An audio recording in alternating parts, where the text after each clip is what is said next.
लेकिन देखिए सदा तद्भाव भाविता है। स्वप्नावस्था में एक जगह एक शरीर में जिसमें हमारी तादात्म्यापत्ति अनुमिति हो जाती है, हम अपने आप को स्थित देखते हैं। फिर किसी ने माला पहना दी तो, किसी ने चाकू मार दिए तो स्वप्न टूटने पर कहते आज तो बहुत अच्छा स्वागत हुआ, अरे आज तो आतंकवादियों के चपेट में पड़ गया, उन्होंने तो हमारे शरीर को घायल कर दिया। लो जी, स्वप्न साक्षी के लिए तो सारा स्वप्न ही उसका शरीर है। स्वप्नावस्था में पृथ्वी, पानी, प्रकाश, पवन, आकाश, दिक्, काल, ये सब के सब कौन है?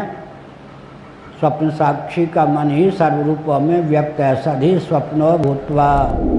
स्वप्नावस्था का उग्रवादी स्वप्नावस्था के शरीर को ठाई कर दे, स्वप्नावस्था के शरीर से रक्त प्रवाह दिखाई पड़ता है, वो क्या है जी? भ्रम है या नहीं? उसका नाम क्या है? दृष्टिर्बंध, चक्षुर्बंध। भगवान शंकराचार्य के ये दो शब्द दिए हुए हैं भाष्यों में।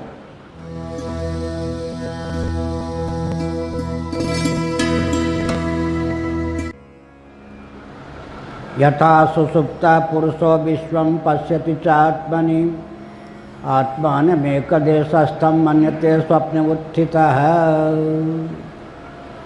यहाँ सुसुप्त का अर्थ गाढ़ी नींद को प्राप्त नहीं।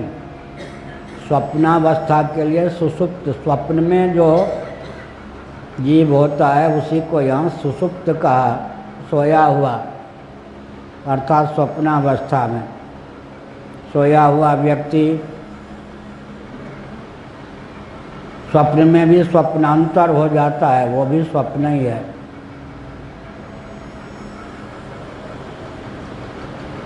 संपूर्ण जगत को अपने में ही देखता है, लेकिन स्वप्न टूट जाने पर क्या दशा हो जाती है,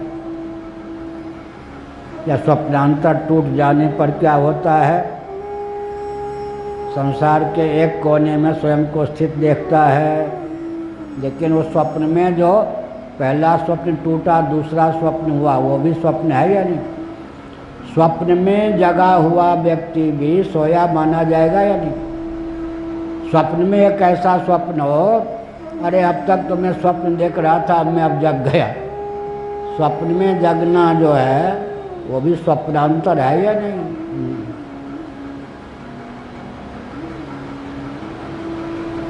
बड़ी विकट स्थिति है। यही तो माया है। क्या माया है? स्वप्न का सकल दृश्य, स्वप्न साक्षी, स्वप्न दृष्टा तेजस की उपाधि अंतःकरण में है या नहीं?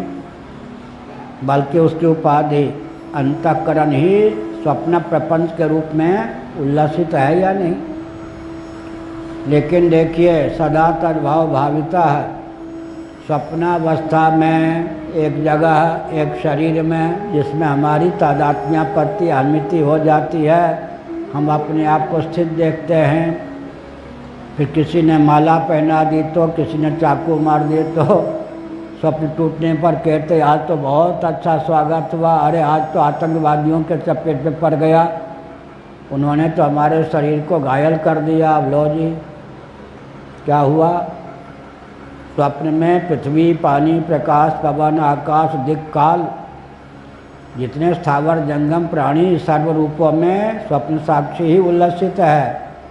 लेकिन वासना की प्रगल्भता, भावना का प्रभाव ये होता है अपने आप को किसी एक शरीर में निबद्ध पाते हैं। यही भगवान की माया। स्वप्न साक्षी के लिए तो सारा स्वप्न ही उसका शरीर है।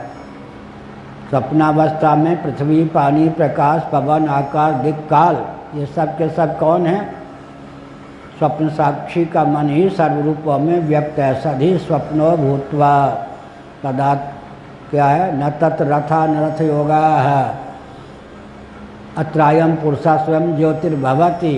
ये जो बृहदारण्यक उपनिषद के 3 वचन हैं, इनका आलंबन लेकर स्वप्न का यथार्थ बोध हो सकता है। मांडूक्य उपनिषद का भी अध्ययन करने पर बहुत सावधान होकर अनुशीलन करने पर स्वप्न का ज्ञान ठीक से हो पाता, नहीं तो नहीं हो पाता। वहाँ ब्रह्म क्या होता है? एकोनविंशत मुखा है। जागृत में भी जीव के 19 मुख होते हैं, स्वप्न में भी 19 मुख होते हैं।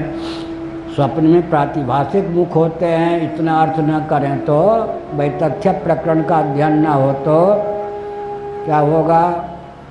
मांडुक्य उपनिषद पढ़ के भी स्वप्न का ज्ञान ठीक से नहीं होगा। इसका अर्थ क्या हुआ? कर्मेंद्रियां, ज्ञानेंद्रियां जब सो जाती हैं, अंतःकरण अर्धनिद्रित हो जाता है। निद्रा दोष और वासना की प्रगल्भता से ग्राह्य ग्राहक भाव के रूप में परिणत हो जाता है, तब स्वप्न है। आत्म चैतन्य से अधिष्ठित अर्धनिद्रित मन वासना की प्रगल्भता, निद्रा दोष के वशीभूत होकर कर्मेंद्रियों ज्ञानेंद्रियों के सुप्त हो जाने पर तब स्वयं ही ग्राह्य ग्राहक भाव के रूप में परिणत होता है, उल्लसित विलसित होता है, तब स्वप्नावस्था की प्राप्ति होती है। एक वाक्य बोल दिया। इसको समझने के लिए फिर इतना विशाल ग्रंथ चाहिए सब मिला के। इसलिए यही है, बेबू साक्षी होकर भी परिच्छिन्न समझता है। स्वप्नावस्था में हमारे शरीर को स्वप्न के उग्रवादी ने, कोई कश्मीरी नहीं, पाकिस्तानी नहीं, हमारे स्वप्न के किसी उग्रवादी ने ठाई कर दिया तो रक्त बहता हुआ दिखाई पड़ेगा, बेहोश हो जाएंगे। आज तो बहुत बड़ा भ्रम होता है। याद आ गई तो बात कह दें। एक थे गोपाल कृष्ण मूर्ति। ब्राह्मणों के प्रभेद होते हैं, सरनेम जिसको आजकल कहते हैं। आंध्र के ब्राह्मण के आगे प्राय मूर्ति शब्द का प्रयोग होता है। श्रृंगेरी के जो शंकराचार्य हैं, ऐसा सुना है, उन्होंने अपना उत्तराधिकारी भी बना दिया। लेकिन वो जिनसे विद्या अध्ययन करते थे अपने गुरुदेव की उपस्थिति में, उसमें मैं 87 दिनों तक सम्मिलित रहा हूँ। गोपाल कृष्ण मूर्ति जी नव्य न्याय पढ़ाते थे। उस समय के शंकराचार्य जी महाराज सुनते थे, पढ़ते नहीं थे, बीच में हस्तक्षेप भी कर देते थे। इसका अभिप्राय क्या है? गोपाल कृष्ण मूर्ति पढ़ाते थे, अभी जो शंकराचार्य श्रृंगेरी हैं उनको। फिर बाद में तो मेरे पास वृंदावन आकर साल में 4-4 महीने गोपाल कृष्ण मूर्ति रहते थे। कभी कभी साथ में यात्रा भी करते थे। दिग्गज नैयायिक, वेदांती, वैदिक भी, राजराजेश्वर शास्त्री जी के शिष्य, उनके बेटों को भी पढ़ाने वाले वो। श्रृंगेरी के शंकराचार्य जो हैं उनको भी पढ़ाने वाले वो।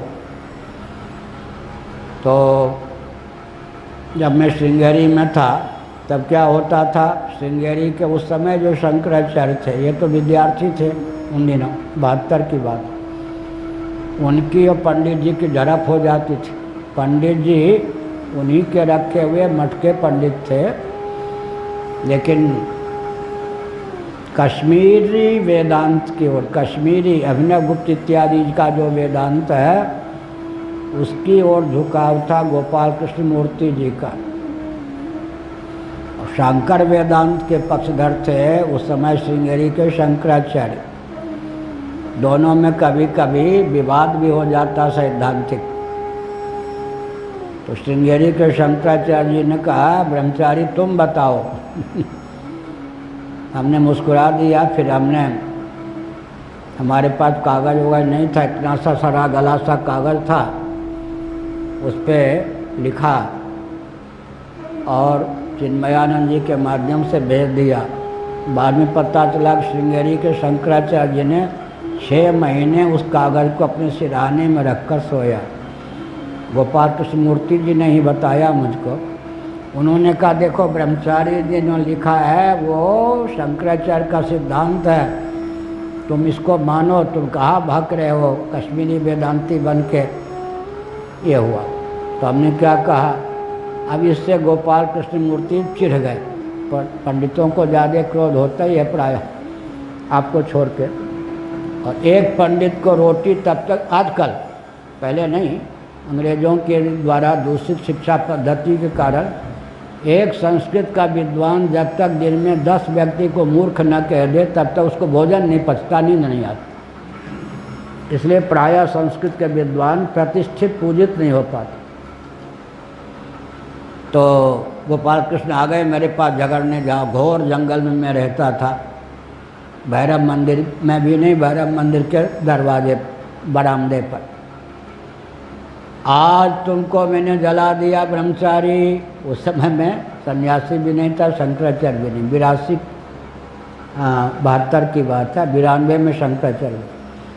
हमने कहा मैं तो यहाँ बैठा हूँ, कैसे जला दिया? अगर शरीर की दृष्टि से मेरे स्वप्न में तुम प्रकट हुए, मेरे क्रोधाग्नि से तुम जल गए। हमने कहा आपके शरीर में कोई जला होगा, मैं तो यहाँ हूँ। हमने कहा आप वेदांत भी यहाँ पढ़ाते हो, आश्चर्य है कि आपने यही पढ़ा है क्या वेदांत? आपके शरीर में जो, उस समय मेरा नाम था ध्रुव चैतन्य, आपके स्वप्न में जो ध्रुव चैतन्य प्रकट हुआ वो मैं कहाँ था? मैं तो यहाँ हूँ। और आप हम पर क्रोधित थे क्योंकि मैंने शंकराचार्य का पक्ष ले लिया, उचित लिखित दे दिया। और आप ही कहते हैं कि सिरहाने में रखते हैं, रोज़ 1-2 बार पढ़ते हैं, तो आप हम पे क्रोधित थे। तो उस क्रोध के कारण आपके स्वप्न में मैं प्रकट हुआ। मन, आपका मन ही ध्रुव चैतन्य बन गया, उसको आपने भस्म कर दिया। अब आप समझते हैं मैं ही भस्म हो गया, मैं तो अभी जीवित हूँ। बड़े बड़े पंडित भी स्वप्न को समझने में 4 खाने चित्त हो जाते हैं, जबकि वो वेदांत भी पढ़ाते थे। समझ गए? यही कहा स्वप्नावस्था का उग्रवादी स्वप्नावस्था के शरीर को ठाई कर दे। स्वप्नावस्था के शरीर से रक्त प्रवाह दिखाई पड़ता है, वो क्या है जी? भ्रम है या नहीं? उसका नाम क्या है? दृष्टिर्बंध, चक्षुर्बंध। भगवान शंकराचार्य के ये 2 शब्द दिए हुए हैं भाष्यों में।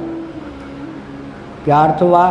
स्वप्न में जो कुछ सृष्टि है वो तो मनोविलास है, मनोमात्र है। आत्मचैतन्य से अधिष्ठित और निद्रित मन ही वासना की प्रगल्भता से स्वप्न में दिखाई पड़ता है विविध रूपों में। स्वप्न का आतंकवादी भी हम ही, स्वप्न का शरीर भी हम ही, उसको ठाई करने वाले भी हम ही। स्वप्न का शरीर सप्तधातुमय होता ही नहीं, वो मनोमय होता है।